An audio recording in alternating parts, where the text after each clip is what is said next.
Hello, welcome to the channel. What about visiting the Steamers of the Clyde event in Dunoon? About to take the ferry from here in Gurk over to Dunoon, just round the corner there over to Cowal Peninsula to visit the Steamers of the Clyde event at Dunoon Pier. So this is just leaving Gurk Pier, heading over across the River Clyde now here on the Calmac Ferry Argyle Flyer.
As has arrived here in Dunoon, let's get a little view of the ferry here just behind the Highland Mary.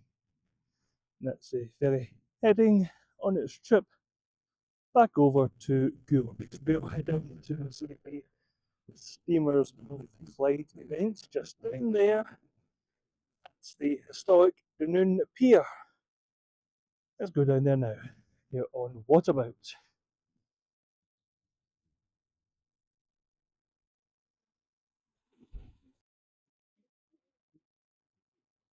Here we are, Dunoon Pier. Now, getting into the Clyde, the Steamers of the Clyde event.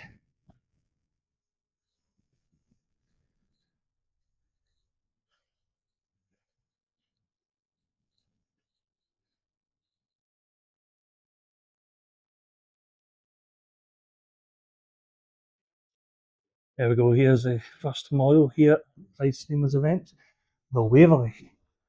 Now you can see you've got the paddle on the Waverley then. Paddle steamer, the Waverley. That's a great model, that one. I don't know how long this took to build. Also go find out later on. You can see all the people on it there. There you go. Really busy on that trip.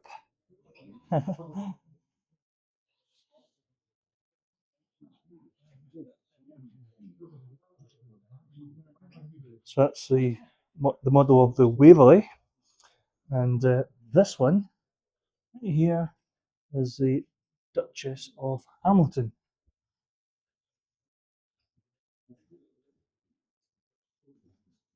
Duchess of Hamilton.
That's the MV Jupiter, Calmac ferry. MV Jupiter. Before my time, then. After my Yes. time, well after my time, I should have said. One of the streets. Yeah, one is Streaker ferry. So that was on the route from 1973 to 2010 Between Ross Between- and Bay and between Ross and Weemsbury. her sisters.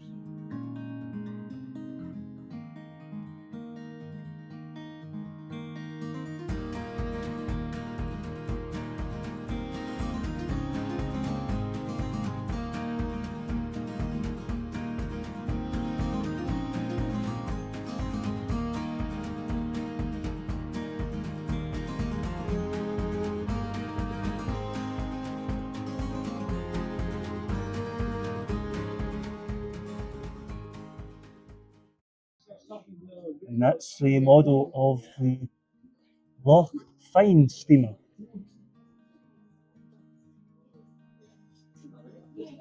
A lot of work goes into these models.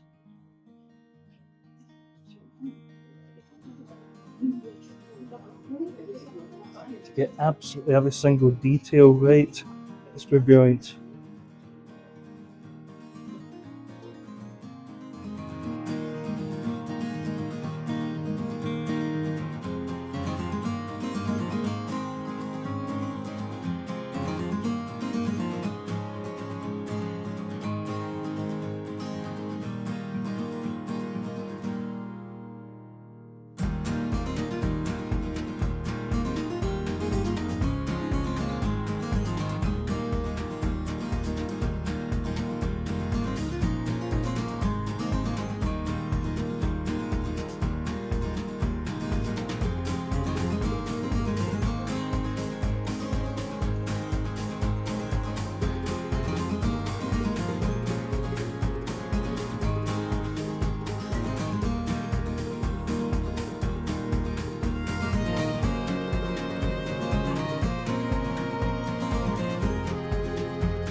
And this model is the Jeannie Deans.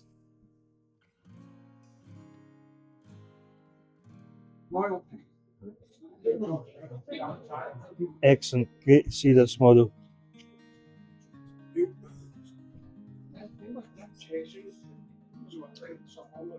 The amount of detail these models have, absolutely excellent. People enjoying their trip on the Jeannie Deans.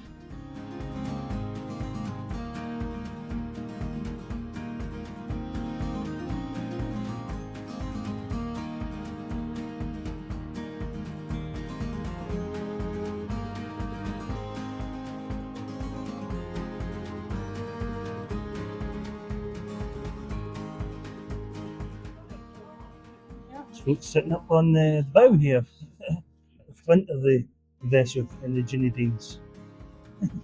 There we go.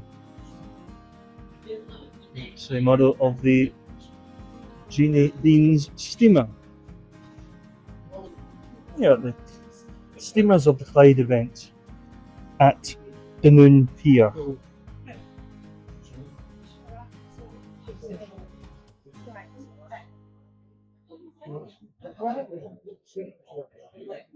Not only do we have lots of models here at the steamers of the Clyde events, we also have lots of merchandise, lots of pictures available as well, of memorabilia. And, yeah, pictures of all the various steamers.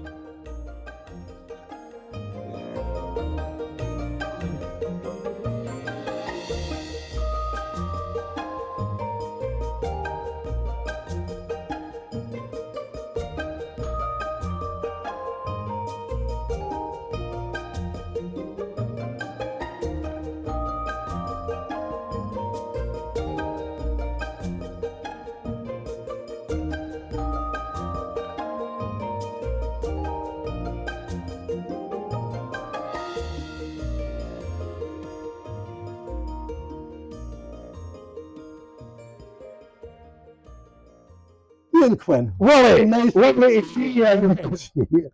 Right, what mischief have we been up to then? Oh, you name it. So Start with E and finish with Z. that way, right, okay. A historian Yes. in the Waverley. Well, I've done, since I last bumped into you in Rossi, Right. I think it would be. Actually, we saw you and nodded to you when we did the 170th anniversary in Blairmore, and you were doing a delivery. That's right. Well, ignoring that, I've been doing books for the Waverley. I've did the 50 years in preservation. I did 65 years of change in the Clyde since the decline of it all in your time in the Queen Mary II, the demise of Bridge Wharf, and what the Waverley's witnessed, but still there. The decline, and she's the one still going, still paddling amongst all the destroying of what we loved, fundamentally, Willie. So that's been taking up a good bit of time. And the Waverley's had our 50th anniversary in preservation since I last saw you. And now we're coming up to the 80th of the launch in October 26, and the 80th of the ship itself in June 27. And are they having a wee bit of a celebration? Well, this is the kind of kick-off. Right. What you're here to see today is the kind of semi-kick-off. And next year's ship Ahoy, at Riverside Museum, that's where the Waverley was launched, is right in the middle of the 2 years celebrations. So we've got next Saturday, if this is going out before next week, a wee plug for Ship Ahoy at Summerlee next week. We will maybe go, actually. I hope you'll come along. Well, I'll tell you what we'll do. The flyer there. We'll pick up, tell your pal to bring the camera again, and we'll go round the stalls. And we'll do a wee... If you have time. I will, I'll make time. I'm asking you to come to do it. Right, very good. And we'll go to some of the pertinent stalls. Now, just taking you back for a few years from when we were in each company, other company a wee bit more, was in Queen Mary 2. Yes. Do you still get involved with? I'm not as involved with the Queen Mary 2. Since COVID, they've shut the tours. There's not much to show now. No. But what's exactly happening with the Queen Mary, I can't answer you. I'm out of touch with it. Right. Because of that, the lack of tours. Sure. So I can't go into that anymore because I don't know, Willie. Right. She's still there. Oh yes. Obviously, a follower as a, as an ex-employee. As an ex-employee, aye. Now, tell me about your books and where can we get them? Well, a wee bit about the one we'll go back into the road. The ones around Britain. A geographic tour of Britain and some of the places that she's visited in her 50 years in preservation. Right. And the other one, as I said, starts at Bridge Wharf, takes a journey down the Clyde and all the changes the Waverley's witnessed, down as far as Gourock and Craigandorn. But you do the cruise from Gourock and Craigandorn to what you could do from these places. So it takes you to Ailsa Craig, Fairley, Lochranza, Campbelltown, Brodick, up the lochs to Loch Long and Loch Goyle, and round the docks and harbours of the river from Glasgow to Greenock. So that's them.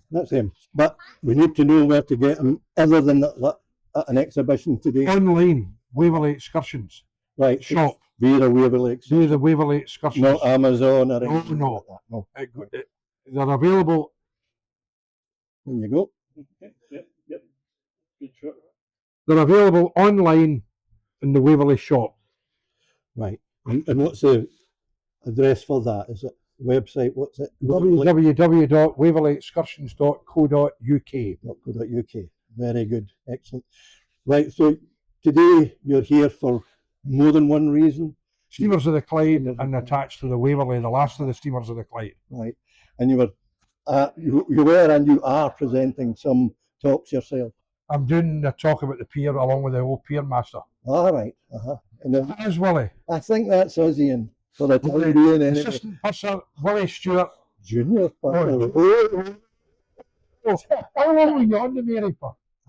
Just a season, I think. You were with Jimmy Gibson? Yes. And John Cameron was the captain? Aye, and Ed, what's Ed's second name? Higgins. Ed Higgins, the chief engineer. Aye. Well, that's great, Willie. Lovely to catch up with you.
Welcome to Dunoon's Victorian Pier, sadly in its declining period of life, but let's hope we can, by today, this sort of event today, we can raise, and we certainly have raised a bit of awareness as to its value and importance to Clyde Coast life.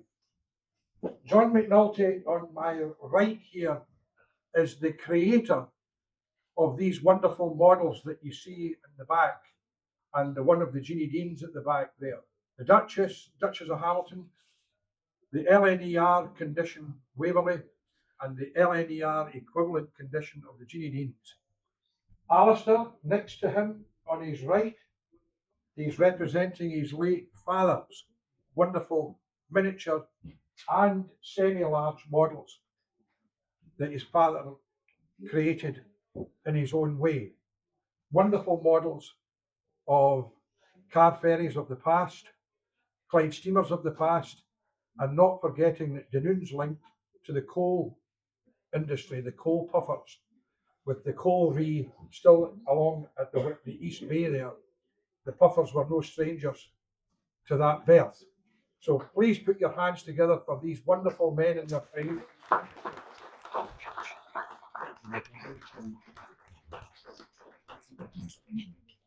Mervyn, Alistair's late father, and John have allowed us to see in miniature version the real life Clyde steamers that they are brought with them today.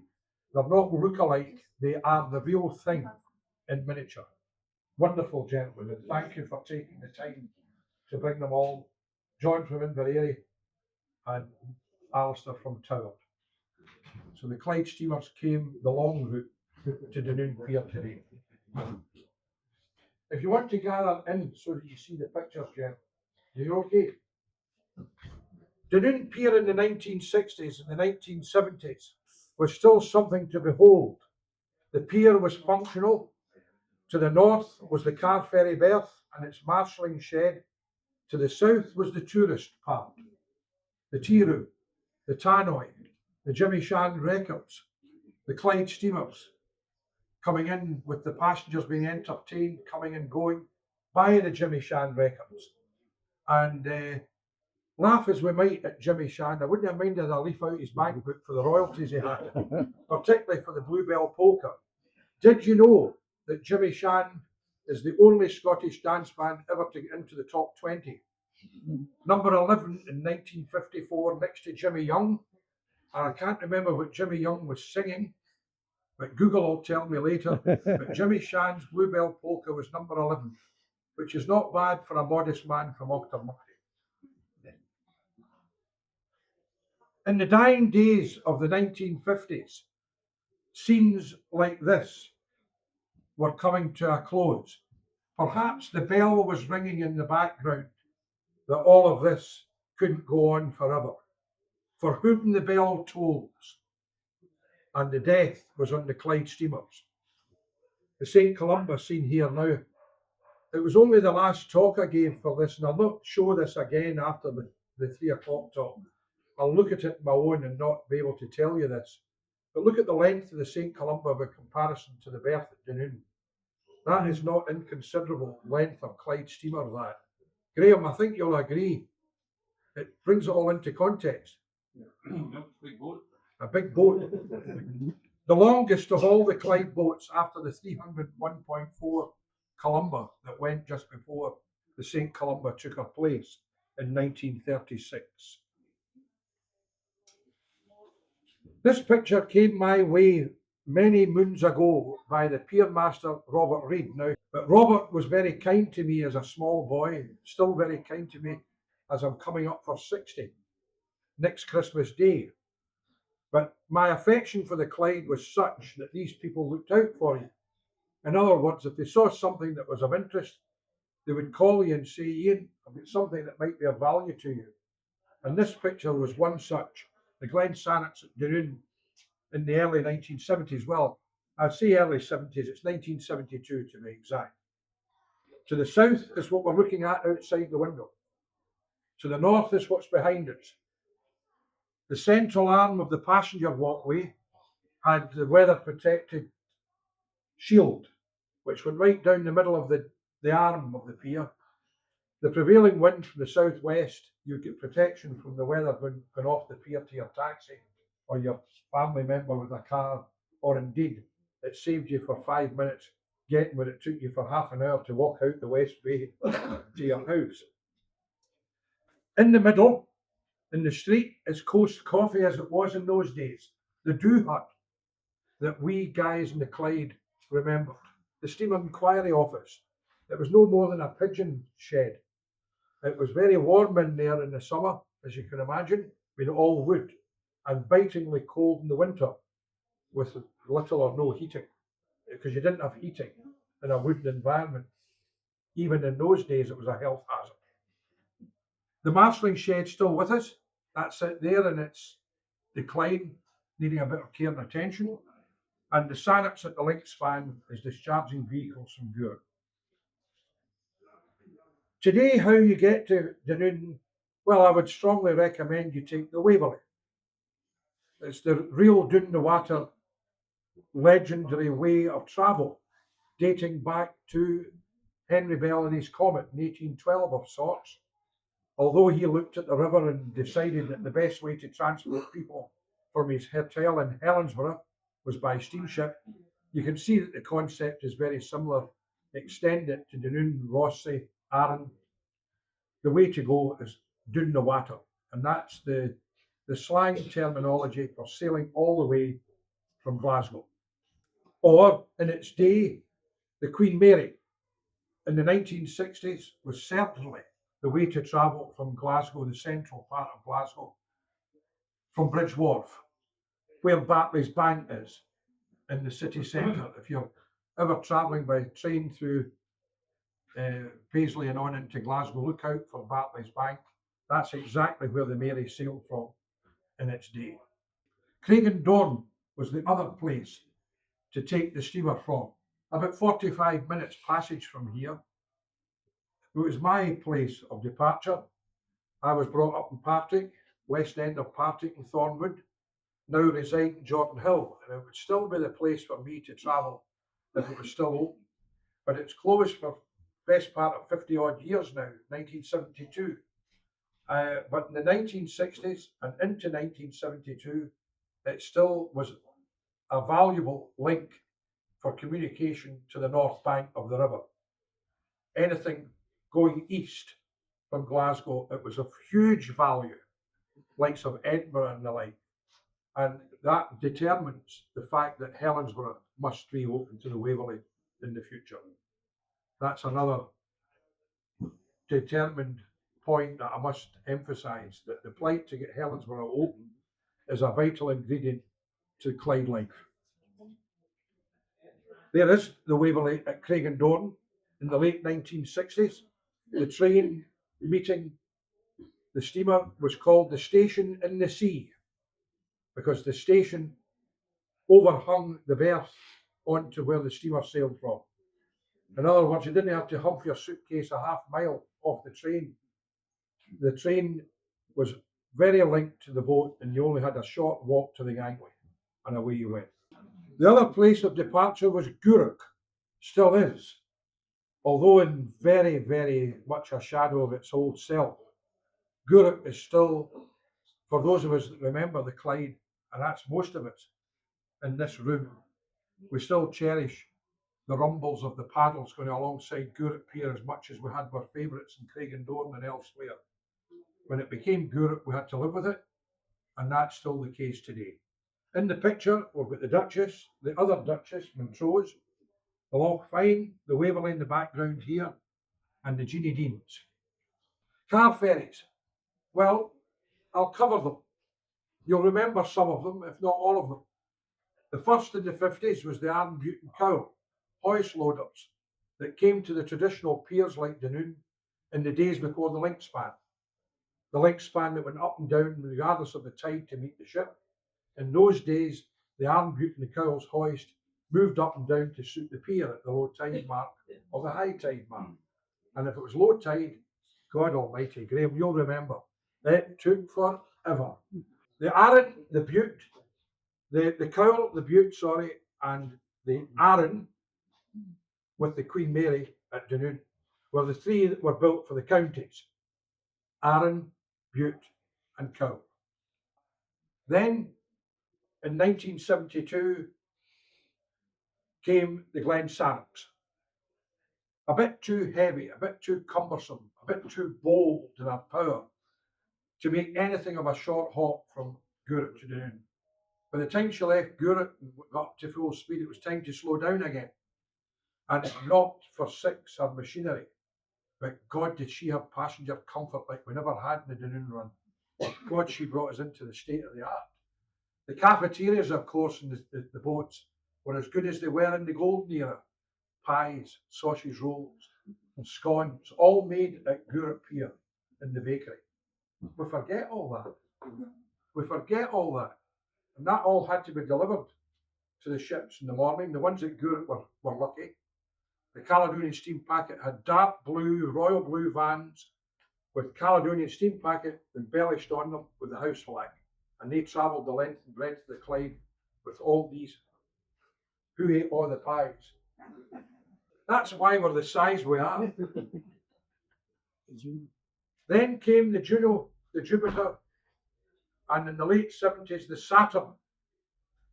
They were versatile. They turned round in an hour, giving you a round trip with no problem within the hour. Juno and Jupiter. Voice Schneider, very clever design, very versatile, and very quickly manoeuvred.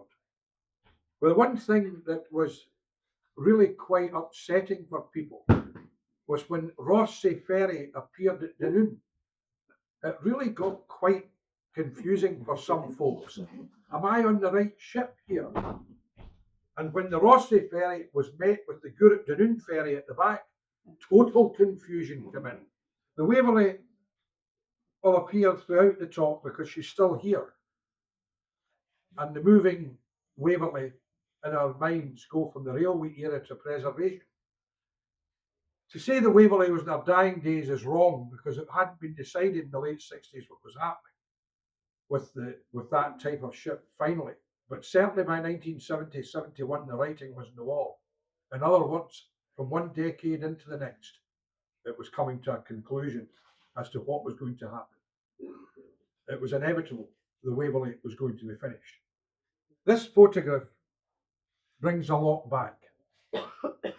Not because of the Bute or the Maid of Cumbrae before she was converted, but simple, sitting on the pier edge. This photograph was taken by the Herald, George Outram, the photographers. And I saw it in a magazine when I went to the Herald office in Albion Street. And I was told it would be a lot of money to buy it. Did I want it? And I said, well, look, I'm not going to be using it for any purpose other than my own. Eventually they relented and gave it to me because they saw the passion or the enthusiasm, not for the ships, but it was for the ships, but for the whole picture. And I'm glad to have it. It's an unusual one. For those who love the Jeannie Deans, there's at least one person in the room that I know had a soft spot for this ship, perhaps more than anybody here. The Jeannie Deans was a very firm favourite on the Firth of Clyde. And she went as long ago as 1964. But in the hearts and minds of the people that did love the Jeannie Deans, she's gone, but certainly never forgotten. She's one that's embellished in a lot of people's memories, whether they love the Clyde steamers or not. And you know why? The name. A very simple name, Jeannie Deans. Nothing grand about it. No royalty, no duchess, no king, no marchioness. Just plain and simple, Jeannie Deans.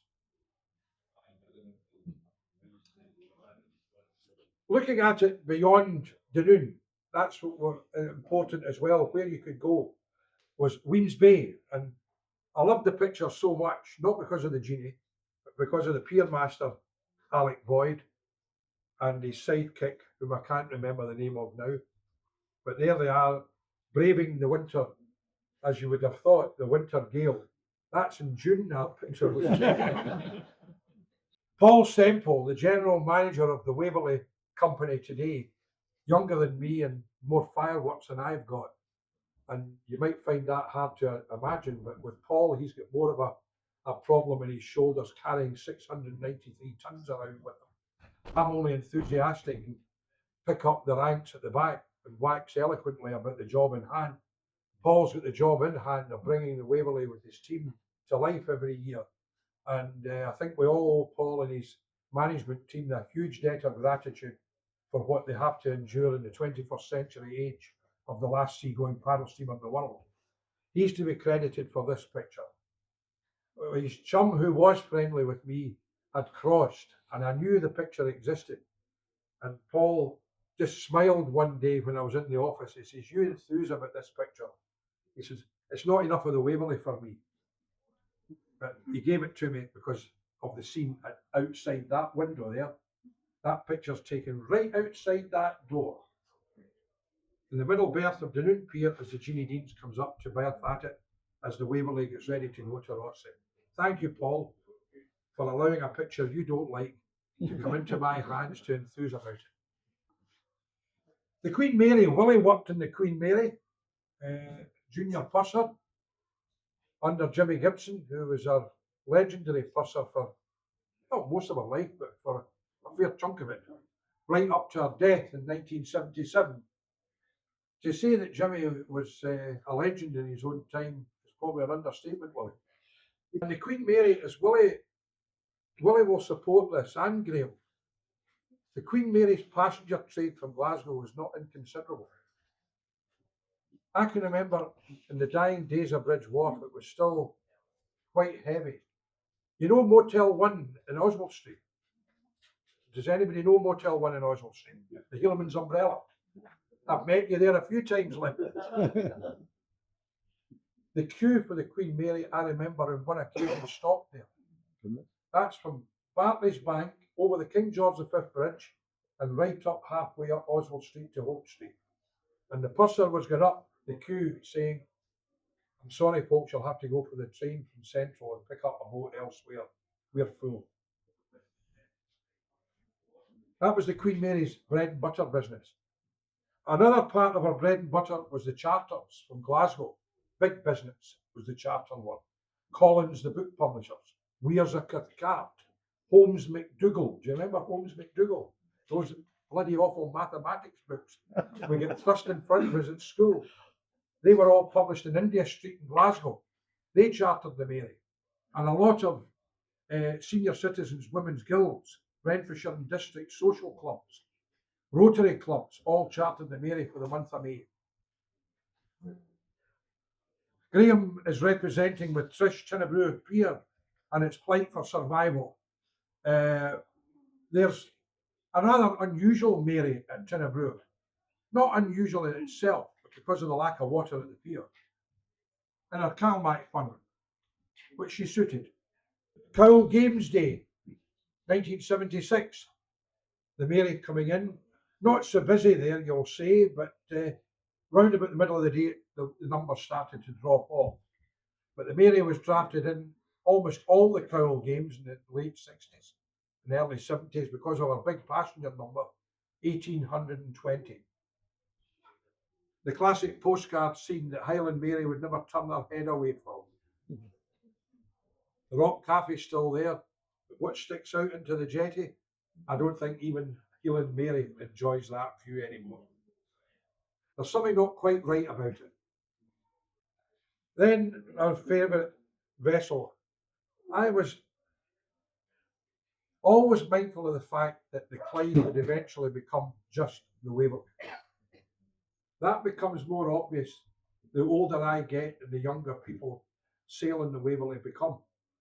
And it's lovely to see that Paul's ingenious thing, kids go for £1 on the Waverley anywhere in the Clyde, allows families to take their grandchildren, their own children or whatever. It's a very, very clever move. It brings a new age to the concept. And the Clyde to them is only the Waverley. The Clyde's great story has become this, the Waverley.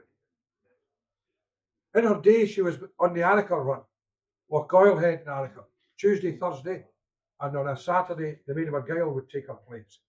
all from Craigendorn, Rossley, Dunoon and Ellen, Blairmore, all linked to Cowal, all the way up to Arica, where she would transfer people across the jetty to the Maid of the Loch in Loch Lomond for the Three Lochs tour. Again, one of those greats that went with Craigendorn in 1972. One of the tours of the Clyde that was sold ad infinitum through that little office at the end of the pier there. It's Cowal Games 1976 with 1325 people on it. Just as she arrived at Dunoon, the Queen Mary left in the background on one of her last Cowal Games. Then came the Queen of Scots the following year in the Waverley funnel colour. Does anybody remember 1977 and the Waverley and an unusual destination across there? I do. When her backside was clean out the water in disgrace when she ran aground in the gantries. One picture that Robert Reid, the pier master here, gave me that was very significant for a talk like this was Cowal Games and what it meant to Dunoon. The thousands of people that travelled by ships like what we've seen in the picture and these.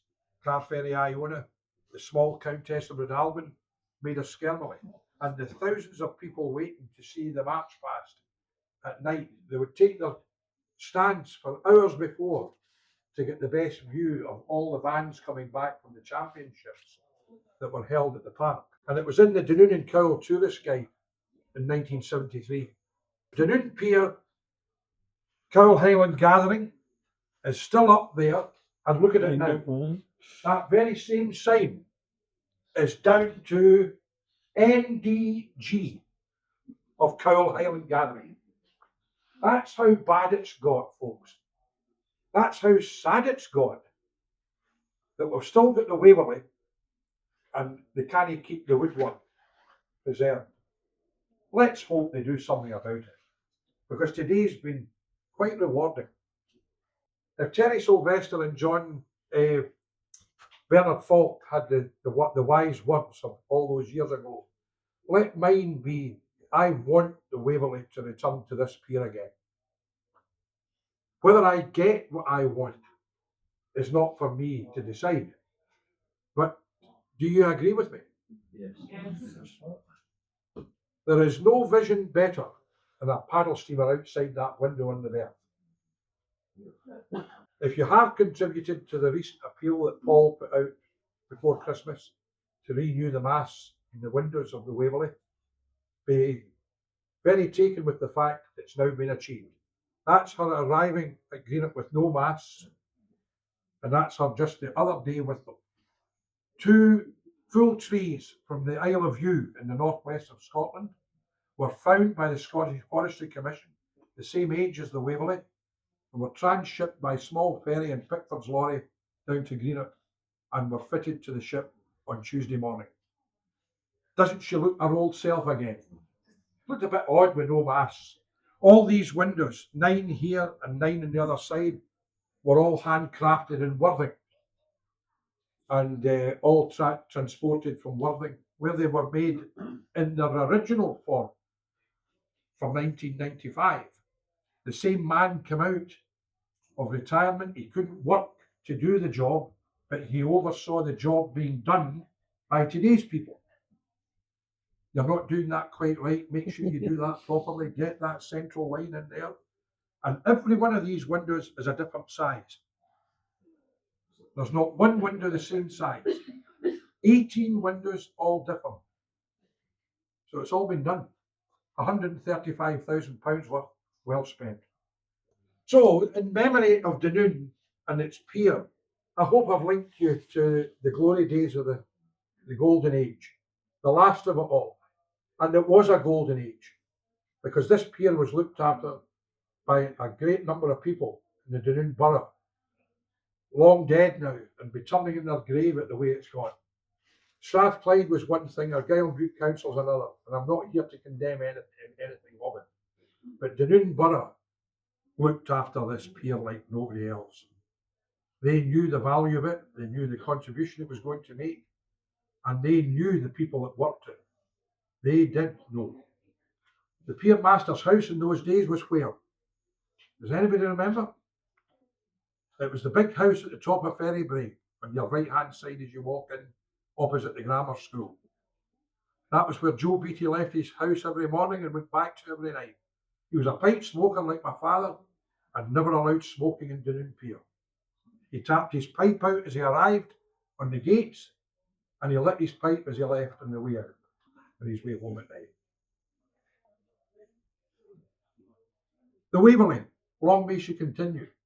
Long may you continue to support Dunoon and what it stands for in Clyde life. And if you have enjoyed it, I'm glad, because it's been a part of my life and a very, very happy part of my life, I have to say. Thank you very much. Good afternoon.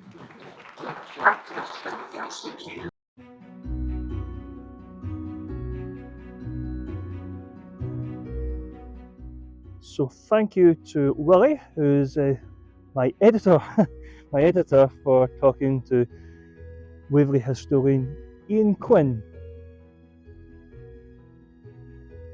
Now we'll get some scenic views here from the historic Dunoon Pier, looking across the River Clyde.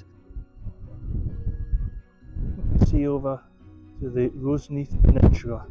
That's Kilcreggan over there. Of course, we featured Kilcreggan on our channel. That was one of our recent videos. That's available to watch. A trip on the ferry from Goolock over to Kilcreggan Pier.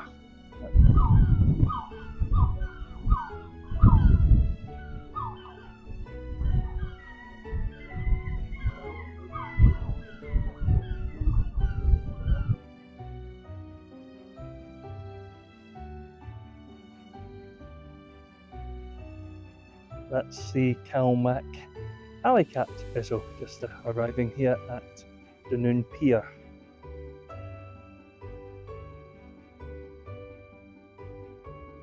It's actually cleared up out on the Clyde. It's thought we were going to get some heavy downpours today, but the sun has just starting to break through the clouds now. There we go. Got good wind out on the Clyde today for that little yacht. Just sailing in front of Kilcreggan and heading round the corner to Cove.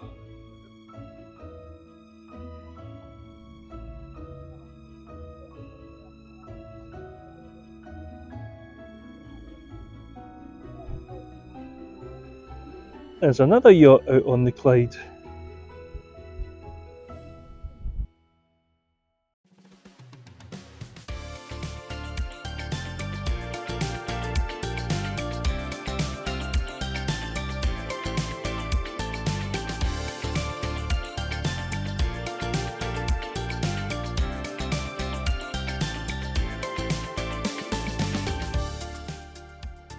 So just seen some of the great views from the historic Dunoon Pier.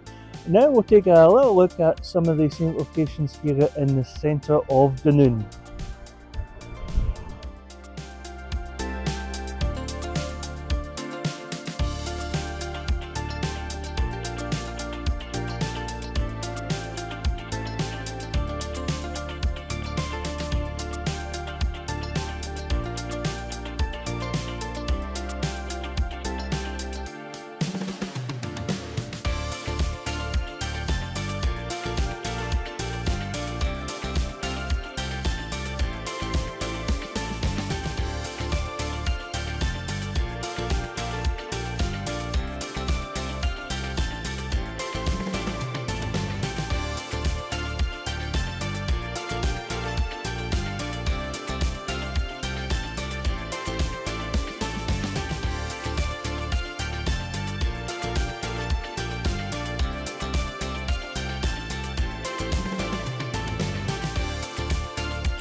thank you very much for joining me, David, here on this video at the Steamers of the Clyde event here at Dunoon Pier.